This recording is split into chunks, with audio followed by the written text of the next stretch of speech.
वही चिराग है। जैसे मैं मलेशिया में गया था, तो मलेशिया में जो साईं बाबा का मंदिर था, जहाँ पे मैंने लाइव चलाया था, साईं बाबा के मंदिर में जो मेन प्रधान जी थे, जो वहाँ के ऑनर थे, पूरी मैनेजमेंट के ट्रस्ट के जो ऑनर थे, जब उनके साथ बात चली तो यही बात चली। मैंने पूछा साईं बाबा के गुरु कौन है, क्योंकि साईं बाबा के गुरु का जिक्र आता ही नहीं है कहीं। लेकिन मैंने उनको इतना इशारा जरूर किया था कि साईं बाबा भी कबीर पंथी थे, और उनकी स्टेटमेंट मजिस्ट्रेट के सामने स्टेटमेंट है लिखित में। जब उनको पूछा गया कि आप किस पंथ से हो, तो उन्होंने कहा मैं कबीर पंथ से हूं। समझ लो, यानी बाबा ने मुहर लगा दी है कि मैं किस पंथ से हूं। पंथ का मतलब होता है रास्ता। यानी बाबा को किसने रास्ता बताया है? साईं बाबा को कबीर साहब ने रास्ता बताया है।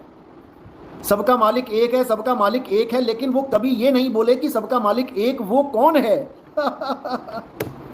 सबका मालिक एक है तो वो बोलते रहे, लेकिन वो मालिक कौन है ये बताने का उनको आदेश नहीं था।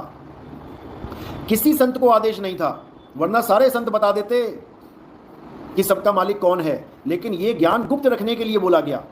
धर्मदास मेरी लाख दुहाई, मूल ज्ञान बाहर ना जाई। समझ लो, समझ लो, इसको समझना पड़ेगा। साईं बाबा के जो गुरु थे वो कबीर साहब थे, और उन्होंने कैसे ज्ञान दिया साईं बाबा को? कुएं में उल्टा लटका के। जब मैंने ये बात बोली वहां पे कि साईं बाबा को कुएं में उल्टा लटका दिया गया, तब उनको ज्ञान हुआ। और हमें भी ज्ञान कब होगा? जब हमें कुएं में उल्टा लटका दिया जाएगा, तभी ज्ञान होगा। क्योंकि जैसे गुरु को ज्ञान हुआ है, वैसे ही चेले को ज्ञान होगा। समझ लो। तो जब तक वो कुआं तुम्हें समझ में नहीं आया कि वो कुआं कहां है,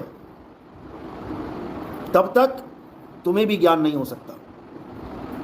तो पलटू साहब समझा रहे हैं, उल्टा कुआं गगन में जिसमें जरे चिराग। अगर ज्ञान प्राप्त करना है तो ऐसे गुरु की शरण में जाना पड़ेगा जो तुम्हें उल्टे कुएं का ज्ञान दे दे, तुम्हें उसमें उल्टा लटका दे। तब दुनिया की नजर में तुम उल्टे हो जाओगे और अपनी नजर में सीधे हो जाओगे। समझ लो।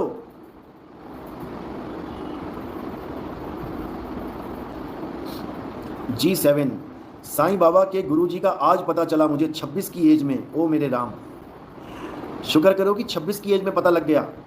जो साईं बाबा के 100 साल से भक्ति कर रहे हैं, उनको नहीं पता कि साईं बाबा का गुरु कौन है। और ये उल्टा कुआं वाला जो खेल है, ये साईं बाबा जी के ग्रंथ में बाकायदा चित्र बना रखा है। जब आप साईं बाबा का ग्रंथ पढ़ेंगे, साईं जीवन चरित्र,